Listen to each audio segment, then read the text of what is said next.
Seja bem-vindo ao canal Curiosidades e Mistérios. Mas antes, não deixe de se inscrever e curtir o nosso canal, pois isto é muito importante para o crescimento do canal. Neste vídeo, vamos abordar a verdadeira natureza da ligação do Terceiro Reich com as influências malignas e o próprio mal em si. O nazismo e o ocultismo. Um dos embriões do nazismo pode ser atribuído a um pensamento que estava em evidência na Áustria do século XIX, a sabedoria dos arianos, ou simplesmente a ariosofia. No que tange à ariosofia, este era um pensamento ideológico de natureza esotérica, criado respectivamente por Guido von List e Georg Lanz von Leonbifer. Guido von List, nascido em Viena em 1848, era um jornalista, dramaturgo e romancista. Foi um dos maiores expoentes do movimento neopagão denominado Odinismo, que visava o ressurgimento da tradição nórdica, em que se encontram os aspectos básicos da espiritualidade nativa dos povos antigos que habitavam o norte da Europa. Originária da pré-história, essa tradição foi preservada até hoje pela transmissão oral de mitos, lendas, contos de fada e crenças antigas. Dentre seus ensinamentos, inclui uma série de preceitos filosóficos derivados da ariosofia. Georg Lanz von Leonbifer, também nascido em Viena em 1874, foi um jornalista austríaco conhecido por sua ideologia racista marcada por um profundo antissemitismo, sendo considerado um precursor da ideologia nazista das raças. Entre 1893 e 1899, pertenceu à Ordem Católica dos Cistercianos. Saiu por ter sido expulso da ordem por suas transgressões. Em 1904, publicou o seu livro, a obra Teosologia, no qual ele defendia a esterilização de povos de raças inferiores. Estes dois eram ultranacionalistas e fervorosos antissemitas. Pregavam a unificação de todas as populações de língua germânica da Europa, sendo lideradas pela Alemanha. Mas não era só isso. Os ariosofistas tinham outras ideias, sendo a maior parte delas insanas. Eles cultuavam uma pré-história gloriosa na qual sacerdotes ocultistas governavam uma sociedade de super-homens. Esses líderes do passado praticariam o paganismo, uma crença seguida por seitas heréticas que alegavam possuir um estado mental específico que permitia o contato com outros planos não físicos.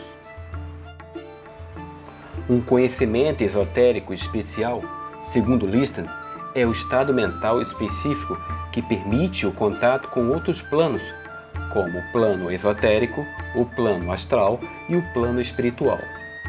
Ele também gostava particularmente do conceito de dualismo dos gnósticos, ou seja, da oposição entre luz e trevas, do bem e do mal. Assim como List e Lanz, outros teóricos racistas do século XIX às vezes se referiam aos teutônicos como os indo-europeus, nórdicos e arianos, não se importando com a confusão que isso pudesse gerar para aqueles que os ouviam. Seu objetivo era atribuir a um povo antigo, supostamente ligado aos alemães, a superioridade racial. E quem sintetizava esse ideal pagão eram as tribos teutônicas, que havia habitado o norte da Alemanha e a Escandinávia na antiguidade. E através do ocultismo, eles resgatariam as forças ancestrais dessa raça superior. Os ariosofistas permaneceram à margem da vida política alemã no final do século XIX, mas suas ideias, segundo Godric Clark, foram absorvidas no início do século XX por líderes nacionalistas e antissemitas. Entre eles, o barão Rudolf von Sebottendorf, fundador do movimento Liga do Martelo, O nome vinha do jornal O Martelo, que o barão começou a editar em 1902. O tabloide, naturalmente, era o seu veículo para propagandear a tese de que os judeus eram o grande problema da Europa e que a inferioridade deles tinha raízes biológicas. A Liga do Martelo, na prática, era um projeto de partido político, mas o barão também fundou uma espécie de seita, a Sociedade Secreta Germania Norden, Ordem Germânica, que replicava os graus de iniciação da maçonaria. Várias sedes dessa sociedade, nos mesmos moldes das lojas maçônicas, surgiram em toda a Alemanha, ajudando a disseminar os ideais do seu criador. Em dezembro de 1912, a Ordem Germânica já reunia 316 irmãos espalhados pelo país, todos monitorando as atividades judaicas. Mas, com o advento do governo nazista de Hitler, a ariosofia e o antissemitismo tomaram forças incalculáveis com a perseguição e o extermínio em massa dos judeus em campos de concentração, além da perseguição de negros, ciganos e pessoas com deficiências físicas e mentais.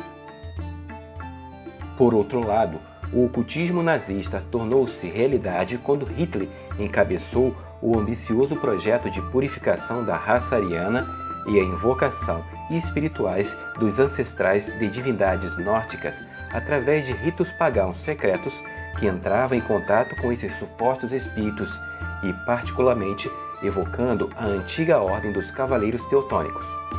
O responsável por chefiar o projeto esotérico de Hitler era o seu braço direito, o comandante nazista da SS, Heinrich Himmler. Nos devaneios dos nazistas ainda havia lugar para os cátaros, uma seita herege perseguida pela Inquisição medieval.